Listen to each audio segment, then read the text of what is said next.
ये कहा जाता है कि डर हर इंसान के अंदर छिपा होता है। कोई अंधेरे से डरता है तो कोई सुनसान रास्तों या अनदेखी चीजों के एहसास से। मगर एक लड़का ऐसा भी था जिसे किसी चीज का डर न था। ये बहुत पुरानी बात है। तुर्की के एक इलाके में एक घना जंगल था जहां एक माँ और उसका बेटा एक छोटी सी झोपड़ी में रहते थे। वहां न कोई बस्ती थी, न कोई पड़ोसी, बस रहस्यमयी खामोशी थी। एक सर्दियों की शाम माँ बेटा बातें कर रहे थे कि अचानक तूफान आया। तेज हवा ने झोपड़ी का कमजोर दरवाजा खोल दिया। हवा की सरसराहट एक अजीब और डरावनी आवाज पैदा कर रही थी।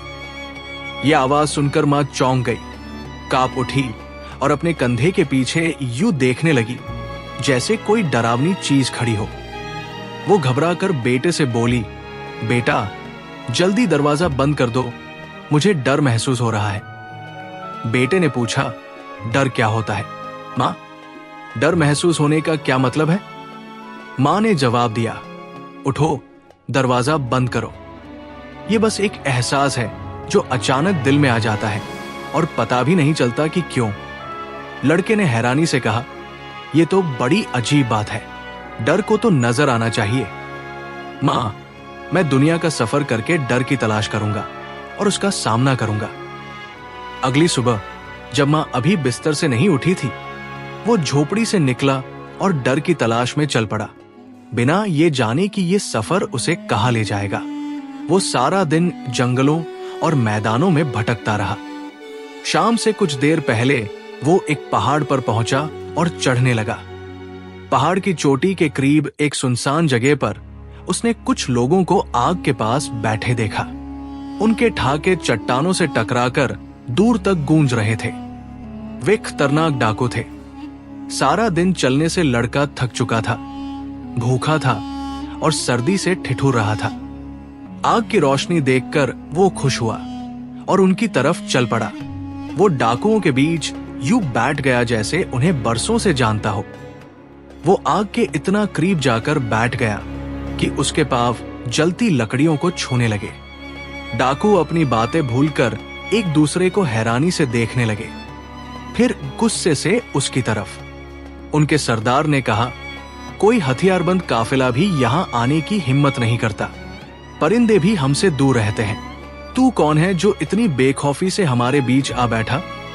लड़के ने जवाब दिया, डर, मैं उसी की तलाश में हूं। क्या तुम मेरी मदद करोगे? मैं अपने घर से डर की तलाश में निकला हूं।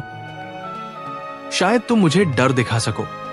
सरदार गुस्से से बोला, नादान लड़के, जहां हम होते हैं डर वही होता है। लड़के ने कहा, मुझे तो कुछ नजर नहीं आ रहा। सरदार ने कहा, सब्र करो, हम तुझे दिखाते हैं कि डर क्या होता है। ये बर्तन और आटा पकड़। पहाड़ के नीचे एक कब्रिस्तान है, वहां लकड़ियां मिलेंगी। जा और हमारे रात के खाने का बंदोबस्त कर। लड़का, जो आग की तपिश से सर्दी भगा चुका था, खुशी से बर्तन बाजू पर लटकाकर पहाड़ से नीचे उतरने लगा। कब्रिस्तान पहुंचकर उसने लकड़ियां जमा की, आग जलाई, करीब के चश्मे से पानी भरा और आटा गूंथने लगा। उसने एक बड़ा पत्थर आग पर रखा और रोटियां बनानी शुरू की। रोटियां तैयार होते ही उसने मिट्टी डालकर आग बुझाने की कोशिश की।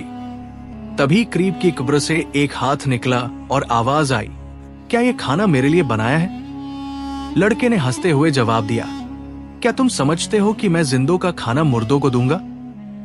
ये कहकर उसने चम्मच से उस हाथ पर मारा और बोला, चल वापस जा, तू मर चुका है। फिर उसने रोटियां उठाई और सीटी बजाता हुआ पहाड़ की तरफ लौट गया। डाकुओं के सरदार ने पूछा, अब बता, क्या तुझे डर मिला?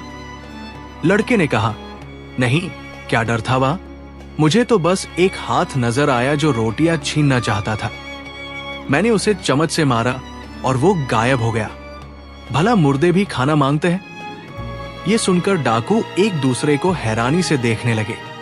एक डाकू बोला, पहाड़ की दूसरी तरफ एक गहरा तालाब है, वहां जा, यकीनन रास्ते में डर मिलेगा। लड़के ने कहा, क्या वाकई? तो मैं अभी जाता हूं। वो तालाब की तरफ चल पड़ा।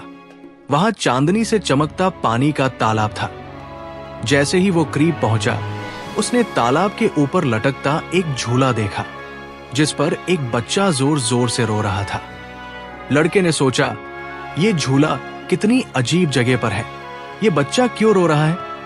वो उसकी तरफ बढ़ने वाला था कि एक नौजवान लड़की दौड़ती हुई आई और बोली, मैं अपने छोटे भाई को झूले से उतारना चाहती हूं, मगर ये झूला इतना बुलंद है कि मैं उसे छू नहीं सकती।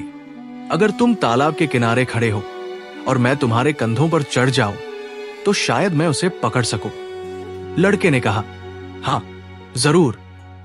जैसे ही लड़की उसके कंधों पर चढ़ी, उसने बच्चे को उतारने की बजाय अपने पांव उसकी गर्दन के दोनों तरफ जमा दिए। उसे लगा कि वो दम घुटने से मर जाएगा या पानी में गिर जाएगा, मगर उसने ताकत लगाकर लड़की को झटके से पीछे धकेल दिया। लड़की जमीन पर गिरी और उसका कंगन गिर गया, जिसे लड़के ने उठा लिया। उसने सोचा, ये भी ठीक है, इस कंगन को इन अजीब वाकयात की याद में रख लेता हूं। उसने मुड़कर देखा, न झूला था न बच्चा। सुबह की पहली किरणें निकलने लगी थी। कंगन बाजू पर बांधकर वो मैदान में बसे एक कस्बे की तरफ चल पड़ा। वो भूखा प्यासा कस्बे की गली में दाखिल हुआ।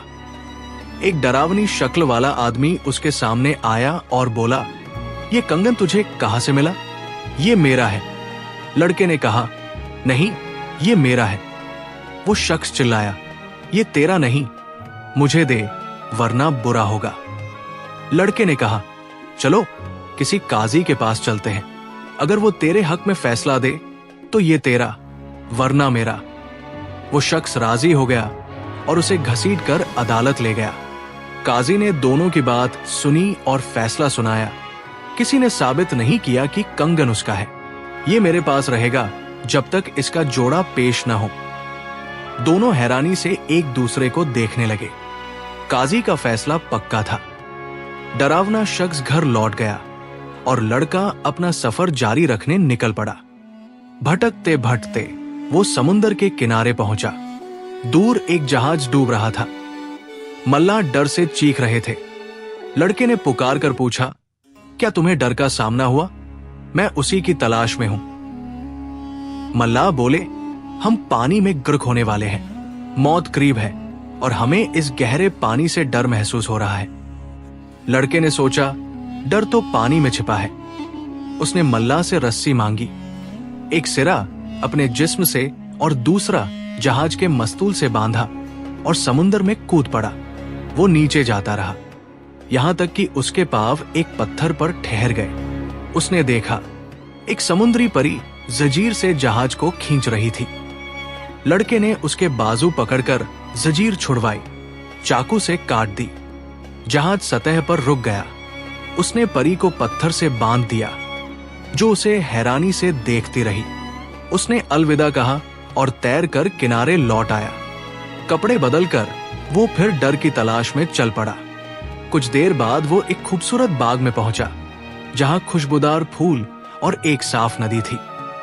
थकन से वो झाड़ियों के नीचे बैठकर सो गया। परिंदों की सरसराहट और पानी की बूंदों ने उसे जगाया। उसने देखा, 3 फाख्ताएं नदी में गोता लगा रही थी। वो पानी में गायब हुई और 3 हसीन लड़कियां बनकर उभरी, जो मोती की मेज उठाई थी। उन्होंने प्याले रखे। एक लड़की ने प्याला भरा, मगर दूसरी ने रोका और पूछा, तुम ये किसके नाम पर पी रही हो? पहली बोली, उस नौजवान के नाम पर, जिसने एक ब्रिस्तान में रोटी बनाई और मेरे हाथ पर चमच मारी। वो खौफजदा न हुआ। दूसरी से पूछा गया तो उसने कहा, उस नौजवान के नाम पर, जिसके कंधों पर मैं तालाब के किनारे चढ़ी। उसने मुझे झटका दिया, मैं बेहोश हो गई। वो बहादुर था। तीसरी बोली, मैंने समुंदर में जहाज खींचा, मगर एक नौजवान ने उसे आजाद करके मुझे पत्थर से बांध दिया।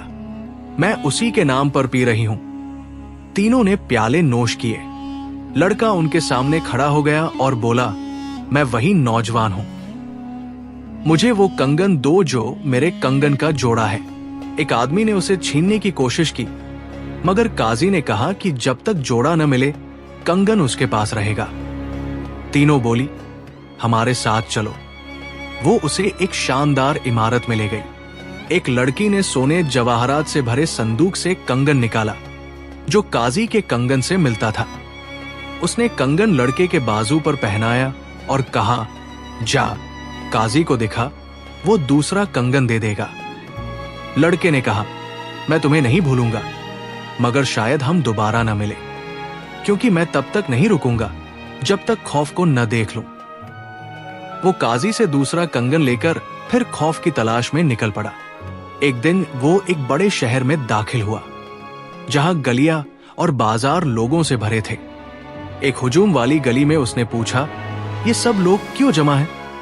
एक शख्स बोला, हमारे हाकिम की वफात हो गई, उनकी कोई औलाद नहीं, इसलिए नया बादशाह चुनना जरूरी है। रोज इस मीनार से एक मुकद्दस फाख्ता उड़ाई जाती है, वो जिसके सर पर बैठेगी वही बादशाह होगा। जैसे ही सूरज बुलंद हुआ, मीनार से एक रंग बिरंगी फाख्ता उड़ी और लड़के के सर पर बैठ गई। लोगों ने बादशाह जिंदाबाद के नारे लगाए, मगर लड़का खुश होने के बजाय कुछ महसूस करने लगा। उसने सोचा, बादशाह बनूंगा तो क्या होगा? उसने खुद को तख्त पर देखा। गरीब को अमीर, दुखी को खुश करने में जिंदगी गुजर जाएगी, मगर वो कामयाब न होगा। वो अपनी मर्जी से कुछ न कर सकेगा, अकेला घूम न पाएगा। वो चीखने लगा और चेहरा छुपा लिया। लोगों को लगा वो अपनी किस्मत पर यकीन नहीं कर रहा। उन्होंने और फाख्ताएं उड़ाई, मगर हर फाख्ता उसी के कंधे पर बैठी। नारे और बुलंद हुए। उसके जिस्म में एक सर्द लहर दौड़ी जो उसने पहले कभी न महसूस की थी। हुजूम में एक बुजुर्ग उसके करीब आए और बोले, बेटा, तेरा सामना डाकुओं, कब्रिस्तान, मर्दों और खतरनाक चीजों से हुआ, मगर तेरा दिल न कांपा। मगर जब बादशाह बनाने का ऐलान हुआ, तुझे जिम्मेदारी, ताकत का बोझ और आजादी का खातिमा नजर आया। बेटा, यही वो खौफ है जिसकी तू तलाश में था। नौजवान सोचने लगा कि सल्तनत मिल गई, मगर यह सबसे बड़ा इम्तिहान है। उसके पास माल व ताकत होगी, मगर एक दिन उसका हिसाब भी देना होगा।